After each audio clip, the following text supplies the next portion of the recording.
c'est clair ñu ñëw ci leneen Demba Thioune mu di rek ki nga tudd léegi mu di le président Macky Sall moom nag génn na def na benn sortie bi nga xamante ne nii dafa ñëwaat ci rapport Cour des comptes nee na je m'inscris en faux contre les allégations de falsification moom nee na amul benn chiffre bi nga xamante ne nii ci li ñu koy tuumal falsification chiffres yi daf ko bañ mais également nee na ragalul dara bu ñu bëggee nañ ko poursuivre. yóbbu ko ci yoon te également dàqul ñëwaat ci Sénégal heure bu ko bëggee moom président ci rapport Cour des comptes bi dafa mel ni d'accord ci rapport bi nee na rapport bu ñu commandé la lu tax ñëwul voté daa bëgguloon ñëw xam naa amoon na ñëw voté mën na ñëw voté kañ li mu doon jiitee liste bi moo ma jaaxal bu dee bëggoo ñëw voté c'est la première fois da ngay bàyyi lépp rek c'est la première fois nit jiite liste ñi nga ñëw mënoo voté peut-être loolu mooy wala voté woo benn question la sa bopp. waaw après nga bëgg a gagné gars yi amee ful duñ la voté. loolu moom doy na waar. loolu après question yi mooy lu tax waa ji mënul voté. lu tax mënul ñëw voté. li ngay woote da nga ciy jiitu ba pare. soit da ngaa am jot soit amoo jot wala lan la. bëgg nga voté. dara terewu ko ñëw Sénégal. waaw kon kay lu tax ñëw façon vote mën nga ñëw voté 8 heures. avion nga dem jël avion 10 heures. méttiwul Maroc ak fii méttiwul de dégg naa xaw ma ñaatam heure la ñeneen loolu ndax mënu ñëw voté lu tax loolu loolu question la man yooyu garaawul beneen bi mooy damaa gis gars yi ne aucun membre du gouvernement de l'ancien gouvernement n'a été entendu ci rapport bi Fatou je tiens à dire ici que foofu on parle du foofu maanaam li ñu bëgg a expliquer foofu mooy le principe du contradictoire le principe du contradictoire la Cour des comptes dafa bind rapport bi nee na conformément à ce que dit la loi au sujet du principe du contrat voilà 3 heures de vol nga yegg Maroc. merci Al Ousseynou Dieye. alors ñu ne le principe du contradictoire c'est par rapport à l'organisme bi nga xamante ni moom moo saisir la Cour donc le principe du contradictoire ce n'est pas par rapport aux personnes ñi nga xamante ñoom la ñuy cité ci rapport bi ou aux responsables cités dans le rapport mais c'est plutôt par rapport à ce qu'on appelle l'organisme qui a saisi la Cour des comptes en vue d'une certification ou d'une confirmation ou d'une infirmation façon c'est ça léegi ñu ne la loolu soo demee ci article 49 de la loi portant création de la Cour des comptes 49 ñu wax la ko article 49 fa la nekk donc loolu kon da ngay gis ne Cour des comptes buy def rapport bi lu muy def mooy dañ koy saisir Cour des comptes ça c'est une loi de Macky Sall il faut le dire du 12 de janvier de décembre 2012 loi boobu daf ne su fekkente ni gouvernement bu bees dañoo am mandat bu bees président dañoo élire président bu bees président bi am na ñetti weer mu def lu ñu tuddee le bilan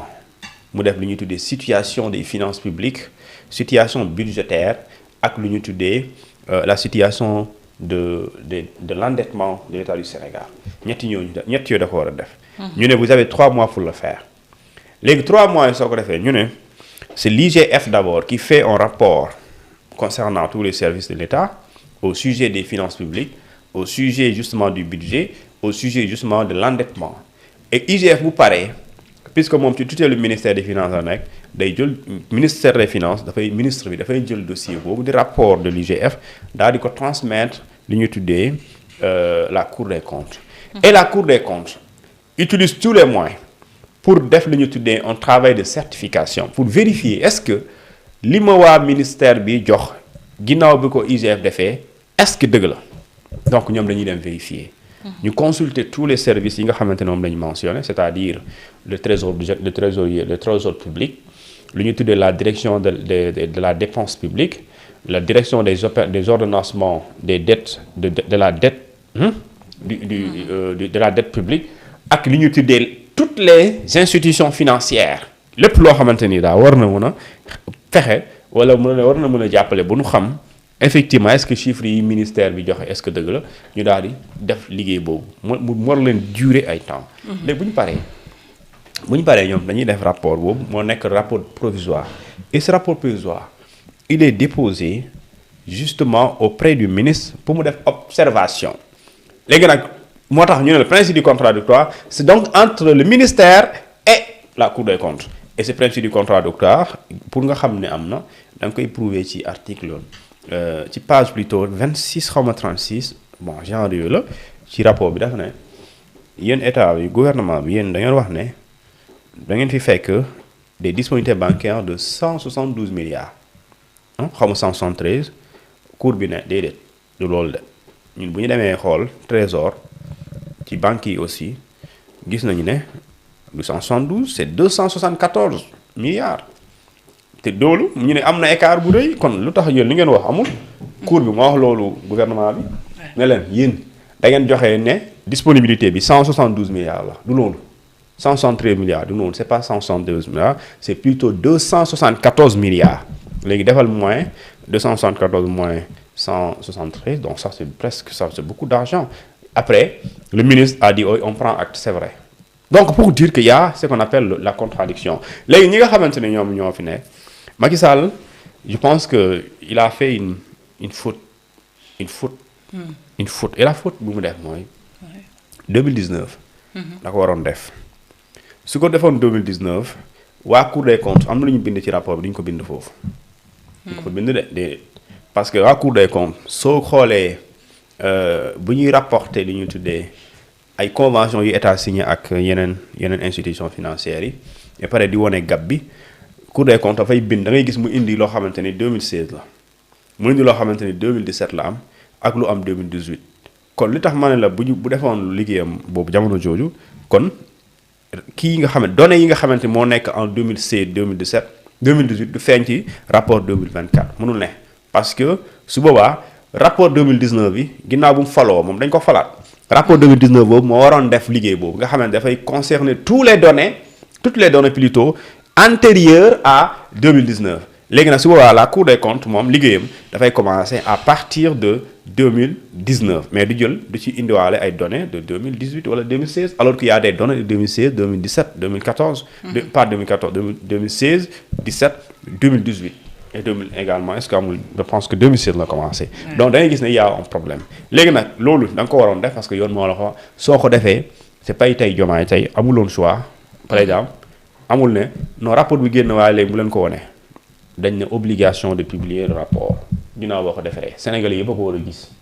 moo tax keroog mu fi ñëwee 13 boobu le 12 je sais pas à midi Sénégal yëpp di ko lire et cetera. léegi nag Macky bon je sais pas état ndax da koy topp kooku mooy état wu Sénégal rek moo mën a décider loolu. état wu Sénégal kese moo mën a décider ne dañuy poursuivre wala duñ ko poursuivre. te léegi nag boo ko décider poursuivre mooy am nga élément yu yoo teg ci table bi. ndax dina convaincre Sénégalais loolu beneen débat la. waaye nag par exemple tey du ministre de la justice su bëggoon ñu topp ko bu état Sénégal bëggul mënuñ ko topp. quand je dis poursuivre état rek moo mun tax. parce que état procureur ci ñoom la bokk. procureur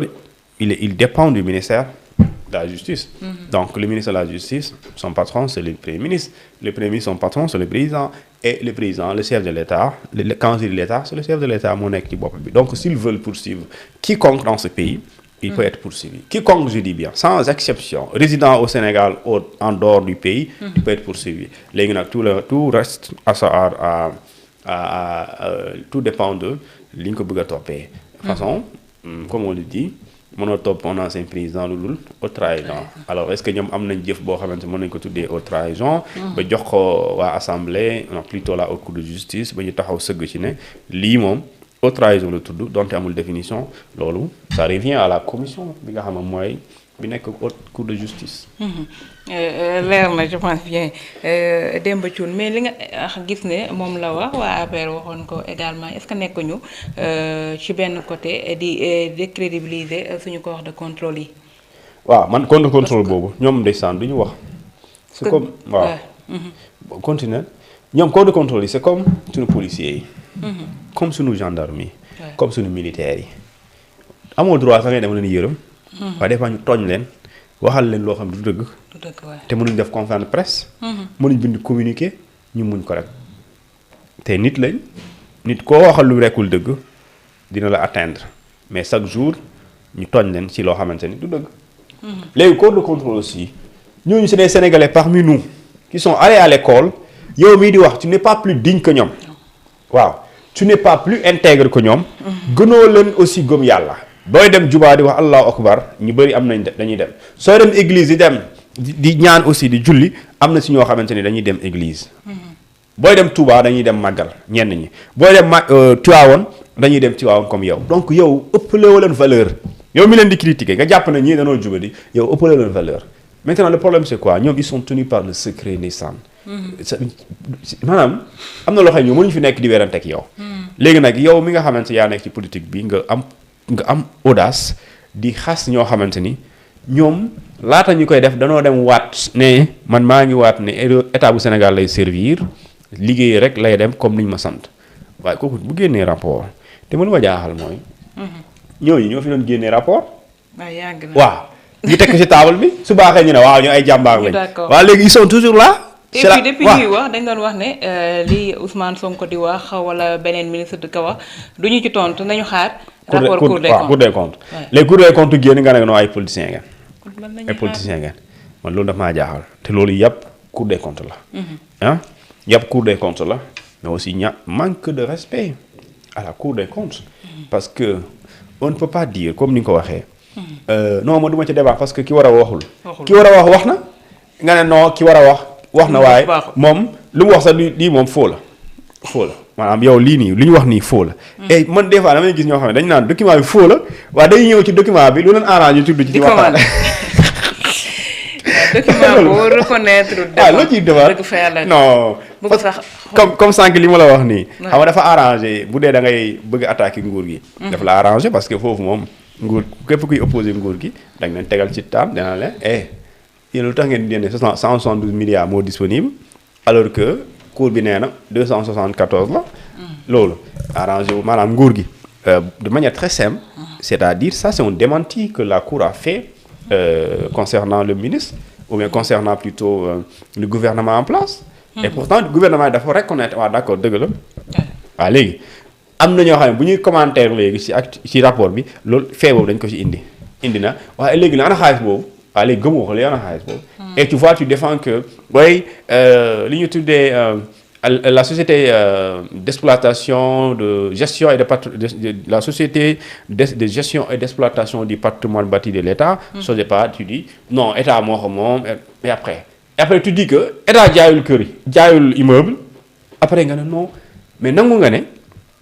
am na lu ñu tuddee un écart un reliquat de 114 milliards. boo xamante ni moom société bi day nangu nga ne moo war a gérer loolu de moo ko war a exploiter waaye doo wax ci reliquat boobu nga xamante ne cour bi nee na y a un reliquat de 114 milliards de la société SOGEPA et ce montant n'a jamais été reversé au trésor public c'est-à-dire que ça c'est problématique xaalis boo xamante ne yow société bi moo gérer patrimoine bâti de l'État d'accord état moom building administratif moom siège au ministère moom waaw léegi état moom léegi état loolu société boobu dañ ko ne yow xaalis bii nga doon gérer pour gérer biens yi am na ci décit reliquat bu toll ci 114 milliards. anamu léegi après cour bi waxul loolu daf ne un reliquat mooy décit. xam nga mën na des pare nga denc ko ci bureau bi. waaw dañ ne un reliquat de 114 milliards non reversé au trésor public.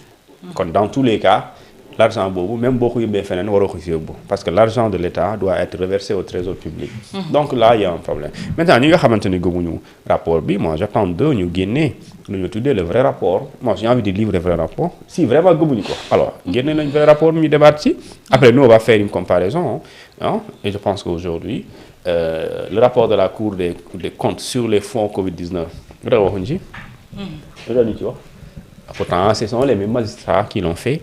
les mêmes enquêteurs, les mêmes commissionnaires. Donc, bon,